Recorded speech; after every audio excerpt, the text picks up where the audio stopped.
For a long time, consuming an artist's unfinished work was thought of as unthinkable. Why would you want to consume something that was unfinished? You wouldn't want to eat food that wasn't fully cooked, and you wouldn't want a house that didn't have all the appliances properly installed. So why would you want to consume art that isn't completely finished? But now at this point, unfinished media or unfinished art has become a staple in our culture. Unfinished media or art is art that was never completed to the artist's original intended vision. This can be a posthumous release, a leak, or a work of art that had such a hard deadline that much of it couldn't be finished to the artist's intended vision. And we see this everywhere in our culture at this point. It's in music, video games, TV shows, movies, even books. But for me, the first time I experienced it was when I was growing up with a show that I love. If you were like me, growing up, you loved Star Wars: The Clone Wars. This show ran on Cartoon Network and was supposed to fill in the gaps of what happened between episode 2 and 3 in the Star Wars movies. Between those movies, years had gone on of a huge intergalactic war, and we never really got to see it in the movies. However, the TV show was created to sort of fill in those gaps. You got all these new plots and storylines and characters. Some of my favorites was like Cad Bane, who had to be one of the coolest characters to ever be introduced in the Star Wars series. You had all these plot lines about the Mandalorians as well. And of course, Ahsoka Tano was in it as a character. In fact, I think a lot of young prepubescent boys liked watching Star Wars: The Clone Wars because of Ahsoka Tano,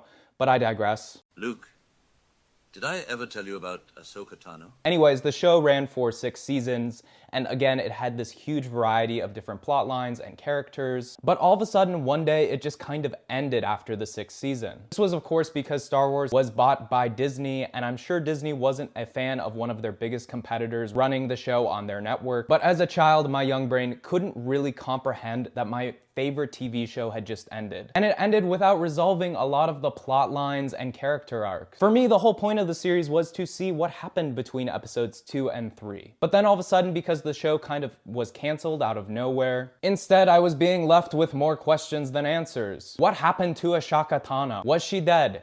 In jail? Kidnapped by space pirates? I didn't know, and that left me very uneasy at the time. Having to face these questions as a child left me uneasy and disturbed. Now the good news is for Star Wars fans, they would end up finishing the Clone Wars with another season in 2020. But frankly, by 2020, I didn't really care a lot about Star Wars. I had moved on to other things like Rick Owens and Chief Keef. While unfinished media can be deeply disappointing and uncomfortable for you as a kid, as an adult, I've come to really appreciate unfinished media. In fact, it's sort of one of my obsessions at this point. While we naturally do like to get our questions answered, I find unfinished media really fascinating because it can give us a more in-depth look at an artist's creative process, how they have to adapt to their constraints. And I also think unfinished media can be a really interesting meditation on our own temporality, which is why today I wanted to talk about some of my favorite unfinished media and explore it with you all, break down why I think it's interesting, whether it's books, movies, TV shows, video games, music, iPod Touch podcasts that never got edited. I want to talk about it and explore it with you all today, so let's get into it. Let's start off with some unfinished books. Most unfinished books that we have access to and are in our culture today are usually posthumous releases. Or in other words, they are books that an author had been working on, but then passed away before they could finish. And one of the most common or famous examples we have today in modern literature, Franz Kafka. Franz Kafka is one of the most well-regarded authors of the 20th century, but that very much was not the case while he was alive. By his own account, Kafka felt as if he had a very miserable life, and basically he would probably describe himself as the original incel. But again, Kafka lived in the 20th century, so he couldn't start a podcast or go look maxing. So instead, he had to dedicate his life to writing some of the most deeply profound and influential literature of his time. If Kafka's name sounds familiar, you probably know him from his book, The Metamorphosis. Many people read it in high school, and it's about a man for who no reason wakes up one day and discovers he has become a bug. There's no reason for why he has become a bug, and that's because Kafka is an absurdist, meaning that not everything in his books necessarily makes sense. And this metamorphosis of becoming a bug is rather a representation of his own guilt that he had from his own relationship with his father that was very, very strained. But Kafka released Metamorphosis before he died, were actually released after his death. In 1924, Kafka would succumb to tuberculosis and unfortunately pass away. But on his deathbed, he asked his very good friend Max Brod to take the manuscripts of his unfinished books and burn them. And so what did Max do? Instead, he published them for all the world to see. And those works were The Trial and The Castle. Continuing in themes of absurdity, isolation, fear, and anxiety, The Castle and The Trial continue to explore themes such as these, but in a much different context. The story of The Trial is the story of a man who has been arrested and put on trial. The novel outlines his confusion, anxiety, despair. Mostly these come from the fact that he doesn't understand the criminal process, nor does he completely understand what the crime he committed is. And it sort of represents this anxiety and fear of not being able to understand the processes within society. Castle is somewhat similar and is the story of a man who arrives in a village and he is meant to survey a nearby castle. However, in the village, he runs into some quite bizarre and absurd bureaucracy in which basically he is not allowed to go do his job and survey this castle. Instead, because of the social structure of the village, he is forced into these uncomfortable, isolating, and surreal social situations in the village while waiting to get to the castle. Both of these works are notably, though, unfinished, to the point where the castle was left mid-sentence. So with The Trial, we never really know the crime that the protagonist committed in the first place. And in The Castle, we frankly never know if the protagonist gets to the castle. But both of these books are amazing reads that I'd 100% recommend. However, I think Kafka's work is quite easily consumable as unfinished media goes. Because of course, hey, this was the guy whose most famous book is about a man who becomes a bug with no explanation. It's sort of easier to read his books without all the explanations necessary, because this man was an absurdist. Again, we never learn why that man became a bug in the first place, and he finished that novel. But for a more sort of challenging and nuanced unfinished book, we should turn to a more contemporary example. And this is where I want to talk about The Pale King by David Foster Wallace. If you're unfamiliar with David Foster Wallace, he's one of the most well-regarded authors of the late 20th century and the early 21st century. If you haven't read any of his books, you have definitely seen his speech, This Is Water, which is one of the greatest graduation speeches of all time, just basically about how David Foster Wallace hated going to the grocery store. And the store is hideously fluorescently lit and infused with soul-killing muzak or corporate pop to maneuver your junkie cart through all these other tired, hurried people with carts. But as far as what got him famous and what he's most well known for, that would be his novel Infinite Jest. It's one of the most recommended contemporary pieces of literature from pretentious people, but that is because it is one of the greatest modern novels. When Wallace published Infinite Jest in the 90s, he received an immense amount of acclaim, and people soon became anxious for him to release his next great novel. Wallace would spend the next few years writing a ton of short stories, articles, essays, and of course that one speech about how he hated the supermarket. So the checkout line is incredibly long, which is stupid and infuriating.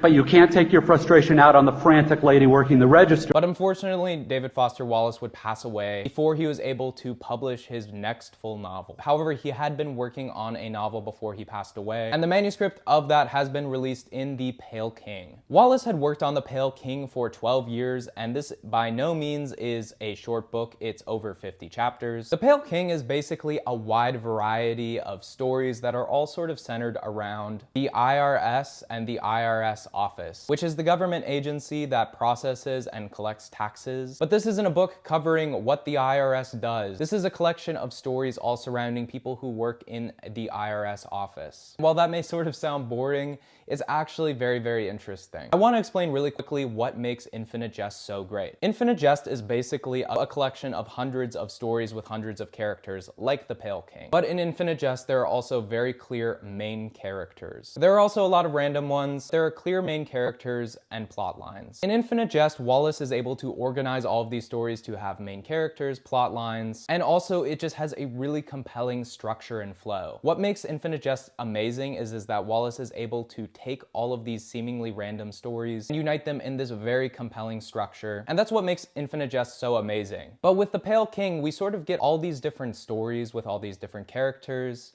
but we never see a real clear plot line. Not as clearly structured in the sort of genius way that Wallace was able to do with Infinite Jest. The Pale King sort of shows us how David Foster Wallace writes these massive novels. He writes all of these individual stories first and then unites them with reoccurring plot, characters, and then sort of structures them that way. With The Pale King, he never got far enough to create a clear storyline. There is some evidence in the writing that the book was supposed to be around an evil plot in the IRS office, but we can understand some sort of general themes that David Foster Wallace was going for in this book. Monotony, loneliness, and depression are a huge part of this. We also know that loneliness and boredom was just a huge theme that David Foster Wallace had been reflecting on. That's what that speech about him hating grocery stores was about. But again, we really don't know clearly what the plot was, or how David Foster Wallace planned to unite all of these sort of seemingly random stories. And there is a great tragedy to that, because this book is huge. There was a lot that was written. But even if it's somewhat unfinished and unsatisfying, the writing in this book is still beautiful, and there's a lot of amazing little stories. There's still a ton of profound moments, and what made David Foster Wallace great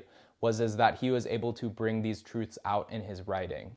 This book is very compelling, and if you can sort of treat it as like a series of short stories, I'd 100% recommend it. It deals with boredom. It's about way more than just hating grocery stores. This would be a great time to talk about the sponsor of today's video, Uber Eats. Look, if you're someone like me, you are always working, especially late into the night. Whether I'm editing YouTube videos or working on my business, I tend to be someone who grinds late into the night. And that means sometimes I don't have the time to get to the grocery store and cook my own meal. It's a whole process that can take up a lot of time, and it gets late into the night and then the grocery store isn't even open. Sometimes it's not even an option to cook my own meal, which is why Uber Eats always has my back in those situations. So I don't have to skip dinner after an extremely busy day. I'm able to finish the important work that I'm doing and just order a meal in a few simple steps. Order delivery with Uber Eats is super easy and stress-free. There are new deals every day from a huge variety of restaurants. So whether I'm craving pizza, burgers, or something healthier like sushi or a salad, you can browse from hundreds of restaurants, order in a few taps, track the courier who will bring your order to your door, and you'll be able to enjoy your meal without having to skip dinner if you're busy. So when I'm stacked with work and heavy on grinding on these YouTube videos or my business, I can order delivery with Uber Eats to make sure I get a healthy, nourishing meal, and I'm not left without the energy to do the important things that I need to do. Also, Uber Eats have given me an exclusive discount code for first-time customers to be able to get $15 off their first order of $20 or more. You can scan the QR code or use the discount code Karsten15, which is on screen or down below in the description, to make sure you receive this exclusive offer. So thanks again to Uber Eats for sponsoring this video and making sure people like me with very, very hectic schedules are able to finish their work without skipping a meal. Probably the most famous posthumous novel, or the most praised posthumous novel that's modern or contemporary, and that's 2066 by Roberto Bolano. Even though this book is unfinished, it's considered one of sort of the literary greats that you need to read of the modern era, along with Infinite Jest, Ulysses by James Joyce, and Gravity's Rainbow by Thomas Pynchon. Bolano was a Chilean author who considered himself mainly a poet, but that only wrote full-length novels to pay the bills. However, a poet writing full-length novels means that the writing is absolutely gorgeous. While it's unclear when Bolano started writing 2066, we do know that unlike a lot of other posthumous releases, that he very much did intend for it to be read. He worked very hard at finishing 2066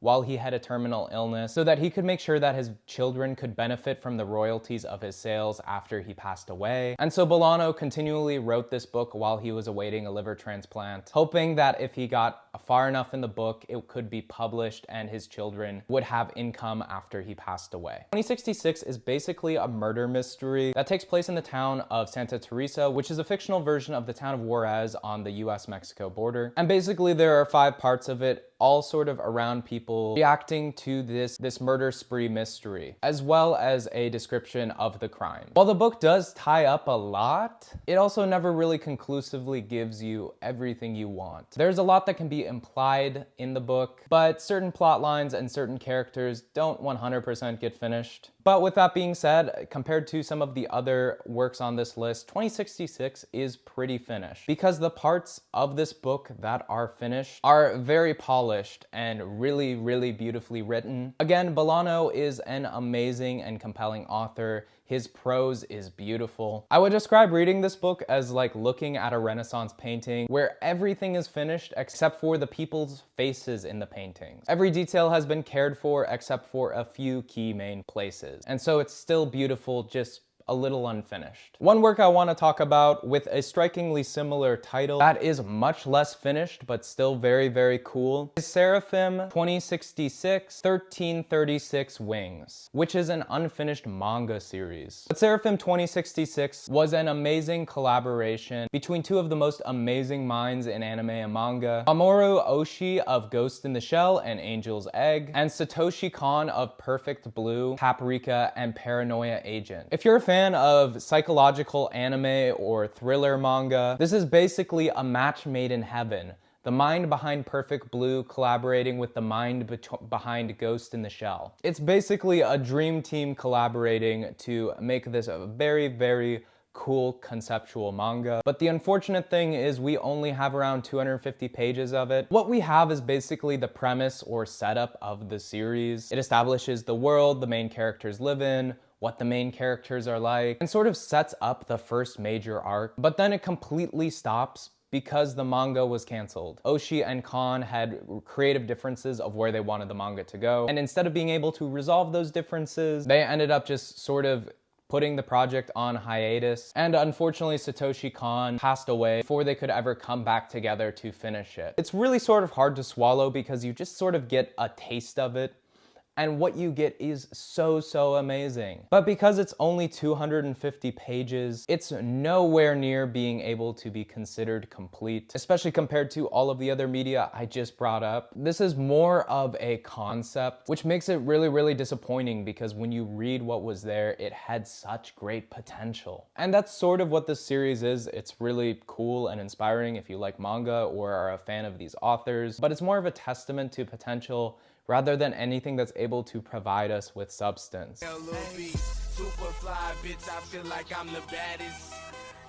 Unfinished media that has amazing potential is sometimes the most devastating, and this extends to the worlds of video games. And speaking of media that has some of the most ingenious minds collaborating on a project as a dream team, there's no way I could have created this list without talking about Silent Hills, the playable teaser for the video game which was released. Silent Hills was basically supposed to be a reimagining of the Silent Hill franchise, and it was Hideo Kojima's passion project. Hideo Kojima is arguably the greatest mastermind and artistic genius making video games today. His conceptual framework and storytelling that he provides to the video game medium is unprecedented, and for years Kojima's passion project that he really wanted to work on was to work on the Silent Hill IP, which was owned by Konami, who had been working with him for years. Eventually, he was given the permission to start working on this game, and he decided to assemble a dream team. With Kojima at the helm, he brought Guillermo del Toro onto the project, who is one of the most interesting conceptual horror filmmakers out right now, as well as Japanese manga artist Junji Ito, who creates some of the best and most interesting horror manga. And so here you have one of the greatest minds in video games collaborating with one of the greatest minds in horror films, collaborating also with one of the greatest minds in horror manga. Oh yeah, and did I mention Norman Reedus was the main character? It's a soy jack moment for fans of any of these people. And in 2014, they released not a teaser, not a trailer, but a playable teaser of the game. It's absolutely terrifying, but it's also gripping. Basically, it's sort of a Groundhog Day scenario where you have to go down this hallway with a curve again and again and again, and each time things progress and it's super random and terrifying. If you haven't played it or you haven't watched a walkthrough, definitely check it out, because it's not only one of the most frightening experiences, but it's really gripping. And the dialogue, the writing, the storyline it begins to tell is so interesting and rich. But then of course,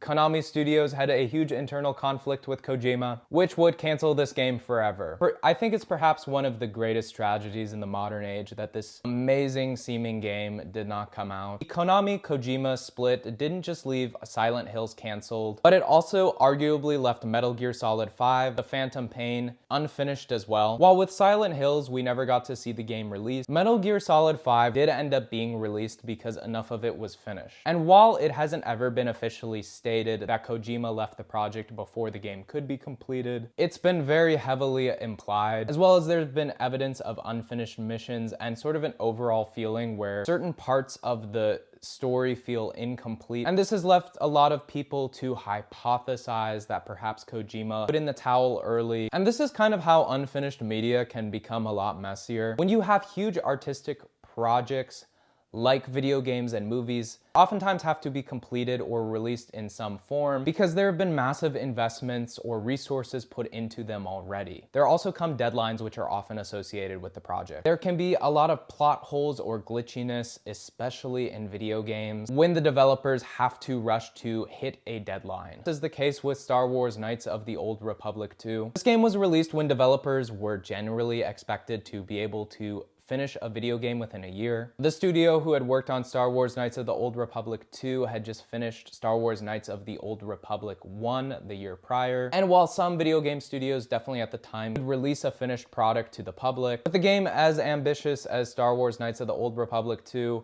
that was definitely a stretch. And so this game is very, very glitchy. There are a lot of plot holes, which I get deadlines are deadlines, but yeah, they could have pushed this one back a little bit. But hey, at least we got this guy out of it. Gotta be one of the coolest dudes of all time.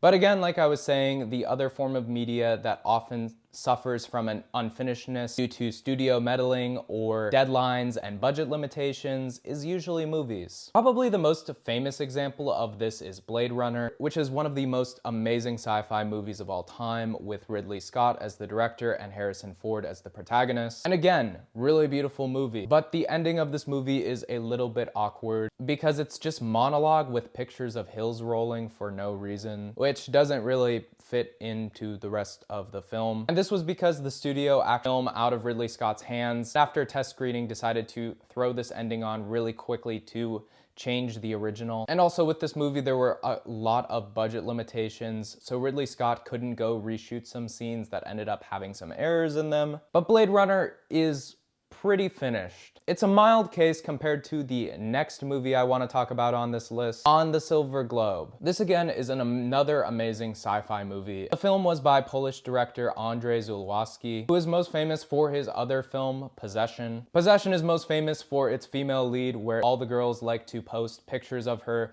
saying she's just like me. Isabelle Adjani, you truly are the Ryan Gosling of women I follow on Twitter. But anyway, this is a different film. This is On a Silver Globe. The premise is it's some humans who land on this alien planet attempting to colonize it, and they sort of have these fights with the aliens there. But it is one of the most aesthetically jarring and fascinating pieces of sci-fi you will ever watch. I think what makes it so interesting, especially with the aesthetics, is how different it is compared to every other sci-fi movie. It feels so otherworldly. But oh yeah, of course, the bad part about it is that this wasn't finished, because Andrzej Żuławski was making this movie in Poland in 1979, which if you didn't know was under authoritarian Soviet rule. And at some point during the filming, the Communist Party felt it was threatening, and they made Andrzej Żuławski stop production and also ordered all of the footage to be destroyed. Thank God the footage was not destroyed. Somehow it was saved, but this meant for that basically 10 years, the movie couldn't be completed. And so instead, to sort of fill in the gaps, he just used sort of this ambient footage and voiceover. So about a fifth of the film is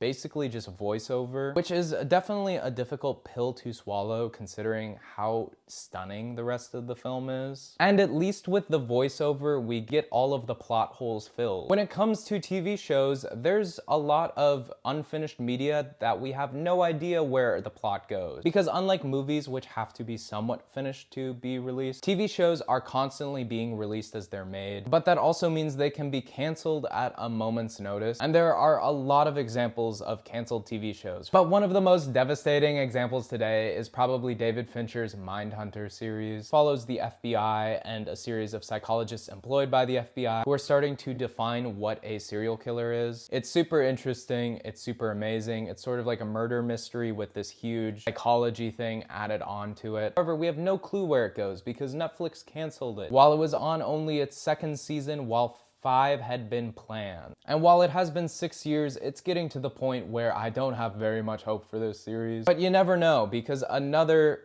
very famous TV show that was considered unfinished for years was Twin Peaks. Initially started in the early 90s and was the product of filmmakers David Lynch. Twin Peaks is a murder mystery that takes place in Washington and has a lot of surreal, supernatural elements to it. If you haven't watched Twin Peaks, what are you doing? But anyway, when it was being released early in the 90s, the series was canceled and left on a cliffhanger. And it was a very dramatic cliffhanger. However, 25 years after, David Lynch was able to make a third season to wrap the show up. And thank God he did. The third season is a little bit unconventional. But then again, sort of like Kafka, David Lynch is unconventional, he's a surrealist, and so the third season really works and ties up the show nicely, I think. But little do many people know, Twin Peaks isn't the first time that David Lynch made a show only for it to get canceled. David Lynch also made a pilot for ABC in 1999. The show was another mystery TV show like Twin Peaks, but it was supposed to be set in LA. Lynch actually had the go-ahead and got a 90-minute pilot made for this TV show, and it was originally supposed to run on ABC. When ABC got the 90-minute pilot though, they hated it so much that they canceled the entire show. And unfortunately, while Lynch tried to sell this project to other networks, ultimately nobody put a bid up for it. But Lynch had very much fallen in love with this project. He was passionate about it, and since he couldn't get the funding to get a TV show made, funding for was to turn it into a feature-length film. And so he would end up taking this 90-minute pilot and turning it into a film, which would turn into Muholland Drive. Muholland Drive is one of Lynch's most celebrated films, which makes it even crazier to think that it's actually an unfinished TV show. We don't know exactly what had to be changed, moved around, and altered from the original intended plot. And again, it's even trickier because Lynch is a surrealist. He sort of thrives on weird things that don't make sense. And a lot of his movies have seemingly unresolved elements even when he is in full control of it, which is probably why he's able to make Muholland Drive work. And it works indeed. If you are ever interested in David Lynch, one of the first recommendations is usually Muholland Drive, which is interesting that an artist's most celebrated work can be an unfinished form of what was intentionally supposed to be a different format. The place, however, where we experienced unfinished media the most is definitely music. Currently, there is a whole culture around listening to leaked and unfinished demos of songs. We've gotten to the point where on the internet, you're able to sort of leak a song very easily. There are tens of thousands to maybe even hundreds of thousands of individuals who are all crowdfunding resources to buy unfinished songs from internet hackers who are leaking the music. And some of these unfinished leaks or demos have become massive hits on social media platforms like YouTube or SoundCloud, old Kanye leaks and Cardi leaks, where some of these songs are arguably massive hits even though they aren't on any traditional streaming platforms. Imagine having an unfinished song that never even got okayed to be put out being such a massive and recognizable song. It's sort of unthinkable 20 years ago. But leaks aren't the only way we experience unfinished music. The other way is with, like, similar to books, posthumous releases. Especially in the last 6 to 7 years,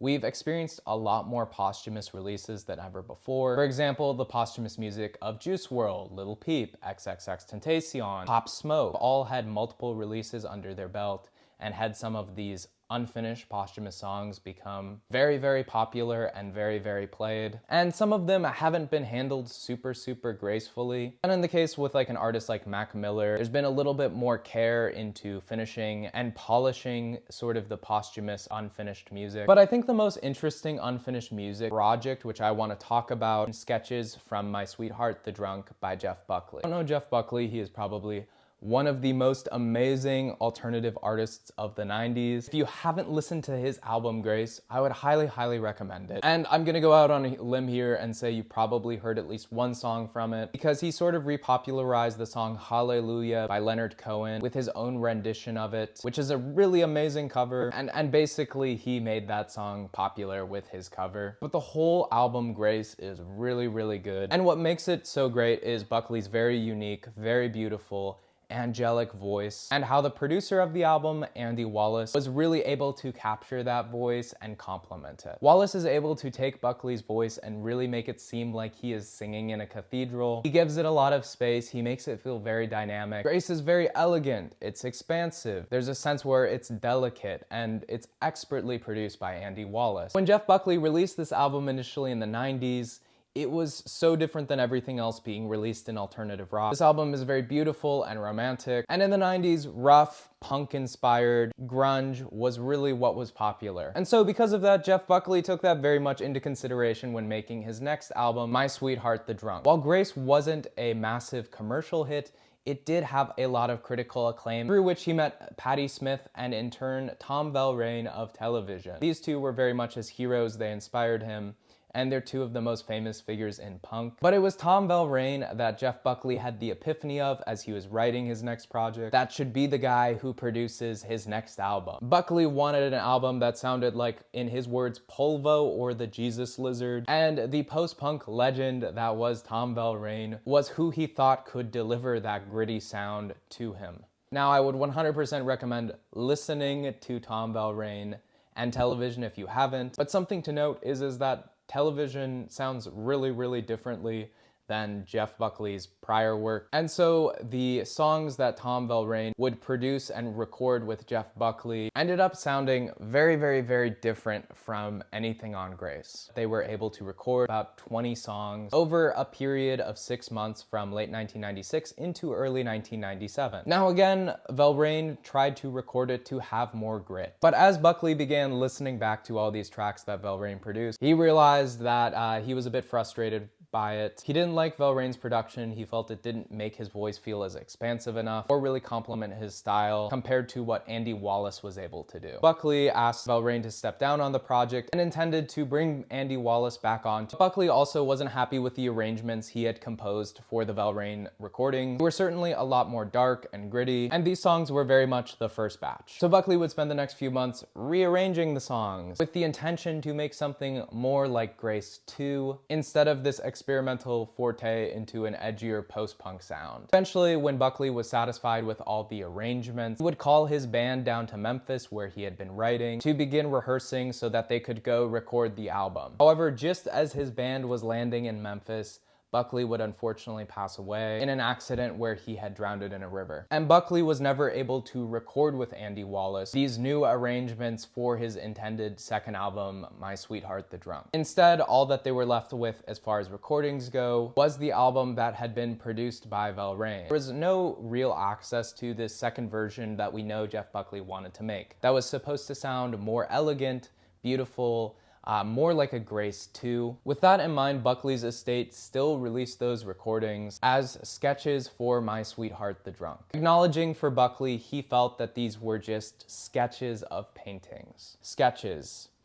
Incomplete in structure and detail, skeletons of figures on canvas, not adorned by beautiful, intentional shading, color, or light. And so there's a certain point when you're consuming media or any unfinished art at all, where you can't help to want to sort of grieve potential. There's something uncomfortable with knowing you have a piece of a great idea, a sketch of a great idea, but it's never going to come to fruition. It's never going to reach its potential. But there's a point where you finish grieving this unfinished art. And for me, it becomes sort of this meditation on temporality, our own temporality in this life. And that sort of at least helps me sit with it. Many parts of our own stories go unfinished, like all of this unfinished art that I've told you about today. That's basically our life, a collection of oftentimes unfinished stories. Many of the dreams we work towards, all of this time and resources into them, are never realized. We may not see many of our accomplishments ever come to fruition. Some of our most important relationships don't receive the closing chapter we want. It's never when we're ready and when we feel like the story is finished. We may not get to do the things we want, say what we want, or hear what we want before chapters in our lives abruptly close. And that, like unfinished art, can be deeply uncomfortable. But learning to appreciate and find beauty in these works of unfinished art, these incomplete sketches, for at least me, help process our own life, in which will be filled with a lot of sketches and unfinished stories. But anyway, that's my little exploration of unfinished art. Thanks again to Uber Eats for sponsoring it. And if you made it this far, also go check out my clothing brand, as I am a designer and YouTube is sort of only a hobby for me at this point. But thank you again. My name is Karsten Kraning, and have a wonderful day.